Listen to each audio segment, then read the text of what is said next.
Mi suegra acaba de enviarme una foto de mi propia maleta en la puerta de la calle. Todavía no entiendo cómo pasamos de planear nuestro aniversario a este desastre absoluto. Sé que muchos dirán que debí verlo venir, pero cuando estás enamorado ignoras las señales de advertencia, incluso si tienen el tamaño de un rascacielos. Todo empezó con una mentira tan pequeña que parecía inofensiva, pero ella sabía exactamente qué hilos mover para desmantelar mi vida entera en menos de un mes. Llevo casado con Elena 5 años, y siempre pensé que teníamos una base sólida basada en la confianza y el apoyo mutuo. Mi suegra Martha siempre fue una mujer difícil con un carácter controlador que rozaba lo patológico, pero yo intentaba mantener la paz por el bien de mi esposa. Ella nunca me consideró suficiente para su hija. Me lo hacía saber con comentarios pasivo-agresivos sobre mi salario o mi coche. No sabía que su desprecio evolucionaría hasta convertirse en un plan calculado para destruirme personalmente. Hace 3 semanas Martha se quedó en nuestra casa, porque supuestamente estaban fumigando la suya. Ese fue mi primer error táctico. Una tarde llegué temprano del trabajo, y la encontré revisando mi computadora personal en el estudio de la casa. Ella ni siquiera se inmutó cuando me vio entrar. Y simplemente cerró la tapa con una sonrisa gélida mientras decía que solo buscaba una receta de cocina. Sentí un nudo en el estómago porque sabía que esa mujer no buscaba recetas, sino munición para su próxima batalla contra mi presencia en la familia. Esa misma noche Elena regresó a casa con una expresión que nunca le había visto antes. Se negó a saludarme con el beso de siempre. Se encerró en la habitación con su madre, y estuvieron hablando en susurros durante más de 2 horas mientras yo cenaba solo en la cocina. Podía escuchar el tono urgente de Martha y los sollozos apagados de mi esposa, pero no me atrevía a interrumpir por miedo a lo que pudiera encontrar. Cuando finalmente Elena salió, tenía los ojos rojos. Y me preguntó si había algo que quisiera confesarle antes de que las cosas se pusieran peor. No entendía a qué se refería, y le dije que mi vida era un libro abierto. Pero ella simplemente negó con la cabeza. Me mostró su teléfono. Martha le había enviado capturas de pantalla de una conversación de texto, donde yo supuestamente hablaba con una mujer sobre vernos en un hotel. Las capturas se veían increíblemente reales con mi foto de perfil y mi número de teléfono, pero yo jamás había escrito esas palabras. Intenté explicarle que eran falsas y que su madre estaba manipulando la tecnología para separarnos. Pero Elena estaba demasiado herida para escuchar razones. La tensión en la casa se volvió insoportable. Y Martha se paseaba por los pasillos con un aire de victoria que me revolvía las entrañas. Ella comenzó a llamar a mis cuñados y a los primos de Elena para contarles que yo era un adúltero serial que estaba gastando los ahorros familiares en amantes. Cada vez que intentaba hablar con alguien de la familia me encontraba con un muro de silencio o con insultos directos, a través de mensajes de texto. Me sentía atrapado en una pesadilla donde la verdad no tenía ningún valor frente a la narrativa que ella había construido. El siguiente golpe vino de donde menos lo esperaba, cuando mi jefe me llamó a su oficina para una reunión privada de carácter urgente. Alguien había enviado correos electrónicos anónimos a la empresa acusándome de malversación de fondos y de acoso laboral hacia las pasantes. Las pruebas incluían fotos mías en situaciones comprometedoras que claramente habían sido editadas con inteligencia artificial, pero eran lo suficientemente convincentes para iniciar una investigación. Martha sabía que mi trabajo era mi orgullo, y decidió golpearme justo donde más me dolía para dejarme sin recursos económicos. Me suspendieron sin sueldo mientras duraba la investigación interna, y regresé a casa sintiéndome como un hombre derrotado y sin futuro. Al llegar encontré a Martha sentada en mi sofá bebiendo té mientras veía las noticias como si fuera un día cualquiera en su vida. Me acerqué y le pregunté por qué me odiaba tanto como para querer destruir no solo mi matrimonio sino también mi carrera profesional. Ella dejó la taza sobre la mesa y me miró fijamente para decirme que su hija merecía a alguien con estatus y no a un simple editor de videos. Elena llegó poco después, y Martha inmediatamente cambió su expresión a una de profunda tristeza, preocupación fingida por la seguridad de su hija. Le dijo que yo me había puesto violento al entrar, y que temía que pudiera lastimarlas a ambas en un ataque de desesperación por el trabajo. Mi esposa me miró con una mezcla de miedo y asco, que me partió el corazón en 1000 pedazos porque ella realmente creía en las mentiras. Me pidió que me fuera de la casa por unos días para que todos pudiéramos pensar con claridad y evitar una tragedia mayor. Me quedé en un motel barato esa noche, sintiendo que el mundo se derrumbaba sobre mis hombros sin que pudiera hacer nada para detenerlo. No podía dormir pensando en cómo una persona podía albergar tanto odio, dedicar tanto tiempo a fabricar pruebas tan detalladas contra alguien. Me di cuenta de que si quería recuperar mi vida necesitaba pruebas reales, no solo mi palabra contra la de una psicópata manipuladora. Recordé que tenía una cámara de seguridad oculta en el estudio, que instalé hace meses por seguridad, que Martha no conocía. Pasé toda la madrugada revisando las grabaciones en la nube desde mi computadora portátil, con la esperanza de encontrar algo que me salvara. Después de horas de ver videos aburridos, finalmente encontré la grabación del día que Martha llegó a la casa. Se quedó sola.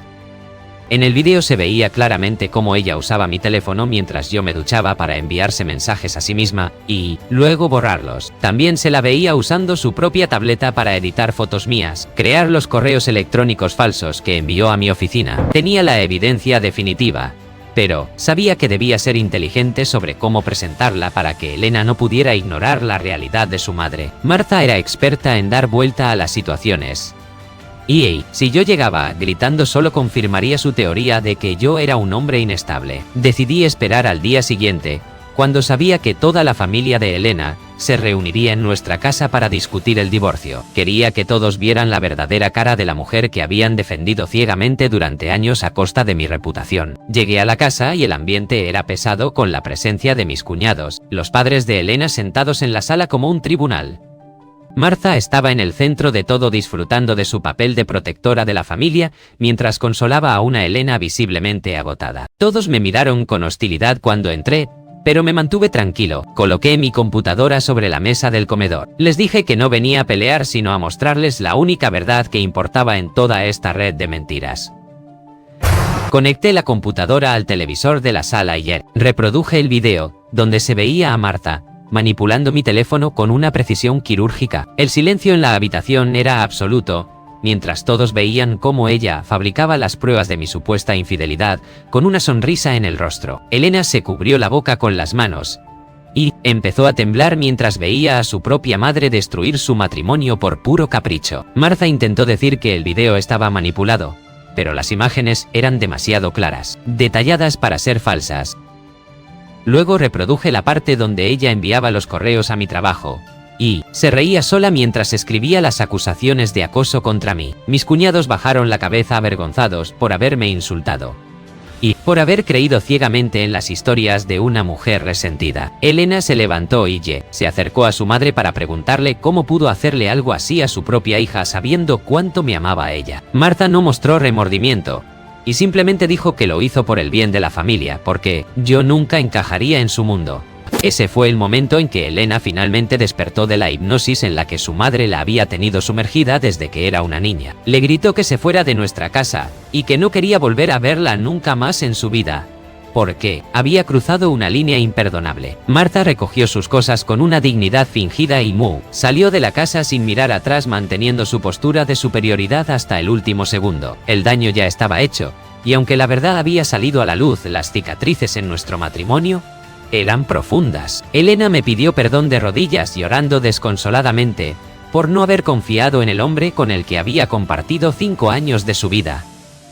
La levanté y nos abrazamos, pero sentí que algo se había roto dentro de mí, que no se podía arreglar con una simple disculpa. Había visto lo fácil que fue para ella creer lo peor de mí, y eso me hacía dudar de nuestra estabilidad a largo plazo. Sabía que Martha no se detendría ahí, que su expulsión de nuestra vida solo la motivaría a buscar nuevas formas de venganza. Llevé las pruebas a mi trabajo al día siguiente y, después de una revisión exhaustiva por parte del departamento legal, fui restituido en mi puesto. Mi jefe se disculpó personalmente por la suspensión, me ofreció un bono por las molestias causadas durante el proceso de investigación. Aunque recuperé mi carrera, el ambiente en la oficina seguía sintiéndose extraño porque todos conocían ahora los detalles íntimos de mi vida privada. Decidí que necesitaba un cambio radical si quería dejar atrás toda la toxicidad que Martha había inyectado en mi existencia cotidiana.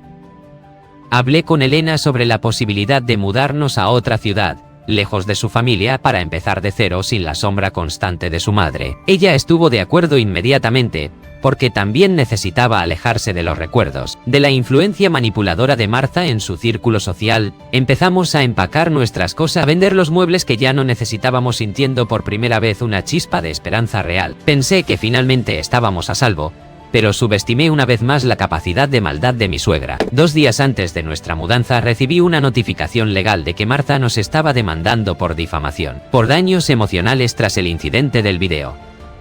Ella alegaba que yo había hackeado sus dispositivos privados, que el video que mostré a la familia era un montaje digital creado para humillarla. Sabía que la demanda no prosperaría en los tribunales, pero su objetivo no era ganar, sino seguir drenando nuestra energía y nuestros recursos económicos. Era su manera de decirnos que nunca seríamos libres de su presencia, sin importar cuántos kilómetros pusiéramos de distancia. Elena se derrumbó emocionalmente ante la idea de una batalla legal larga, costosa contra su propia madre en un tribunal público de justicia. Intenté mantener la calma y contacté a un abogado especializado para que nos ayudara a defendernos de estas acusaciones absurdas, malintencionadas. El abogado nos dijo que la mejor defensa era ignorar sus provocaciones, seguir adelante con nuestra mudanza mientras él se encargaba de los papeles. Sin embargo, Martha empezó a acosar a Elena con llamadas constantes, desde números desconocidos, para suplicar perdón, luego insultarla en el mismo minuto. La situación se volvió tan insostenible que tuvimos que cambiar nuestros números de teléfono, cerrar todas nuestras cuentas en redes sociales para evitar su alcance. Cada vez que salíamos a la calle sentíamos la paranoia de que ella nos estuviera siguiendo o planeando algún otro ataque sorpresa contra nosotros. Elena empezó a tener ataques de ansiedad y yo me sentía culpable por no poder protegerla de la locura de su propia progenitora. Nuestra relación se estaba convirtiendo en un campo de batalla constante, donde el enemigo no daba tregua ni tenía piedad alguna. Finalmente llegó el día de la mudanza y cargamos el camión con nuestras pertenencias más valiosas, mientras el sol apenas empezaba a salir en el horizonte. Conducir lejos de esa ciudad se sintió como si me quitaran un peso de 1000 toneladas del pecho. Por fin pude respirar profundamente. Durante el trayecto, Elena permaneció en silencio mirando por la ventana con una expresión de alivio y tristeza mezclada que me dolía ver. Sabíamos que dejar atrás todo lo que conocíamos era el precio que debíamos pagar para comprar nuestra libertad mental y emocional. Nos instalamos en un pequeño apartamento en una ciudad costera a 800 kilómetros de distancia, donde nadie conocía nuestra historia ni nuestros nombres. Empecé a trabajar de forma remota y Elena encontró un puesto en una galería de arte local donde parecía estar recuperando su antigua sonrisa. Por unos meses vivimos en una paz absoluta que casi nos hizo olvidar la existencia de Martha. Sus planes de destrucción sistemática. Fue un error pensar que el tiempo y la distancia serían suficientes para detener a una mujer obsesionada con el control absoluto. Un viernes por la tarde recibí un paquete anónimo en la puerta del apartamento que no tenía remitente ni dirección de origen escrita en la caja. Al abrirlo encontré un álbum de fotos viejo que pertenecía a la infancia de Elena, pero todas las caras de las fotos estaban tachadas con marcador negro. En la última página había una nota que decía que una madre nunca olvida, que pronto estaríamos reunidos de nuevo para celebrar. Sentí que el frío recorría mi espalda porque eso significaba que ella había logrado encontrarnos a pesar de todas nuestras precauciones de seguridad. No le dije nada a Elena para no asustarla, pero aumenté las medidas de seguridad en la casa e instalé cámaras en cada rincón del edificio.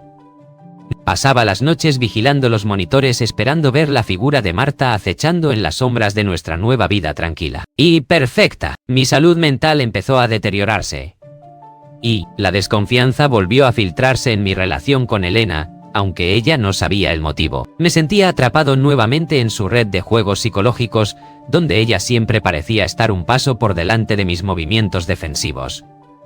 Unas semanas después, Elena me confesó que había estado recibiendo correos electrónicos extraños de una supuesta empresa de marketing con ofertas de trabajo muy sospechosas. Investigamos la dirección IP de los correos y descubrimos que provenían de un servidor localizado en la ciudad donde vivía Martha actualmente. Ella estaba intentando atraer a Elena de regreso usando el pretexto de una carrera profesional exitosa que sabía que mi esposa siempre había deseado. Era un cebo diseñado específicamente para explotar las inseguridades, los sueños de su propia hija sin importarle el daño colateral.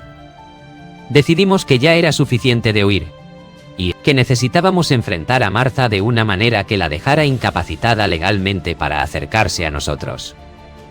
Recopilamos todas las pruebas de su acoso digital, de las amenazas, del paquete anónimo para solicitar una orden de restricción permanente en su contra. Fue un proceso difícil porque muchos jueces ven estos casos como simples disputas familiares que no requieren intervención judicial severa o inmediata. Pero la persistencia de Martha jugó en su contra cuando intentó sobornar a uno de los testigos que nosotros habíamos presentado para el caso. El escándalo del intento de soborno fue la gota que colmó el vaso para las autoridades. Finalmente se emitió la orden de restricción con penalizaciones de cárcel. Martha fue obligada a someterse a una evaluación psiquiátrica obligatoria, donde se determinó que sufría de un trastorno de personalidad narcisista severo y peligroso. Verla escoltada fuera del juzgado fue el cierre que necesitábamos para entender que ella era una persona enferma, no solo una suegra difícil. Por primera vez en años, sentimos que la ley estaba de nuestro lado y que podíamos empezar a vivir de verdad. Aunque ganamos la batalla legal, el matrimonio no sobrevivió al impacto emocional de tantas traiciones, tensiones constantes durante tanto tiempo acumulado.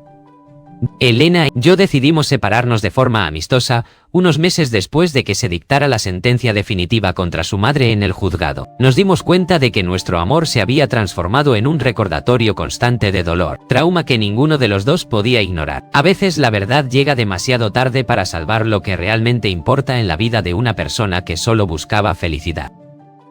Ahora vivo solo en una ciudad diferente. Y me dedico a ayudar a otras personas que pasan por situaciones similares de manipulación familiar extrema y destructiva. He aprendido que el perdón no siempre es necesario para sanar y que poner límites claros es un acto de amor propio fundamental para sobrevivir. A veces recibo noticias de que Martha sigue intentando contactar a la familia, pero ya no tiene ningún poder sobre mis emociones ni sobre mi futuro. He recuperado mi carrera y mi paz mental. Pero el costo de esa libertad fue mucho más alto de lo que jamás imaginé pagar. Sé que muchos se preguntarán si valió la pena luchar tanto por una relación que al final terminó rompiéndose de todas formas en pedazos irreconocibles. Mi respuesta es que la lucha no fue solo por el matrimonio, sino por mi derecho a vivir una vida basada en la verdad, no en mentiras. Martha perdió porque ya no tiene a nadie a quien controlar, y yo gané porque recuperé mi identidad y mi integridad como ser humano. Al final del día, la verdad es el arma más poderosa que tenemos contra aquellos que intentan oscurecer nuestra luz con su propia oscuridad interna. A veces me detengo a pensar en cómo habría sido mi vida si nunca hubiera dejado que Martha entrara en mi casa aquel fatídico día de la fumigación. Probablemente seguiríamos casados, pero viviendo en una mentira cómoda bajo la sombra de una mujer que tarde o temprano habría encontrado otra forma de atacarnos. La vida tiene una manera extraña de forzarnos a enfrentar nuestras peores pesadillas para que podamos convertirnos en la mejor versión de nosotros mismos después del caos. Ahora miro al futuro con una claridad que nunca tuve antes de que mi matrimonio fuera arruinado por las mentiras de mi suegra. Escribo esto como una advertencia para todos los que ignoran las señales de alerta en sus familias políticas, pensando que el amor todo lo puede soportar. No permitan que nadie siembre dudas sobre su carácter o su integridad solo porque no encajan en el molde de lo que ellos consideran aceptable. La manipulación es un veneno lento que destruye los cimientos más fuertes si no se detiene a tiempo con valentía, con evidencias irrefutables. Mi historia no tiene el final de cuento de hadas que todos esperamos, pero tiene la honestidad de un hombre que sobrevivió al infierno. Hoy camino por la playa y siento el viento en mi cara sabiendo que mi maleta ya no está en ninguna puerta esperando a ser recogida por un extraño. He construido un nuevo hogar basado en el respeto y en la tranquilidad que nadie podrá volver a arrebatarme con capturas de pantalla falsas. Elena y yo hablamos de vez en cuando, y ella está sanando a su propio ritmo lejos de la sombra venenosa de su madre biológica. Al final la vida sigue adelante, y nosotros elegimos qué historias queremos contar, y cuáles preferimos dejar enterradas en el pasado para siempre.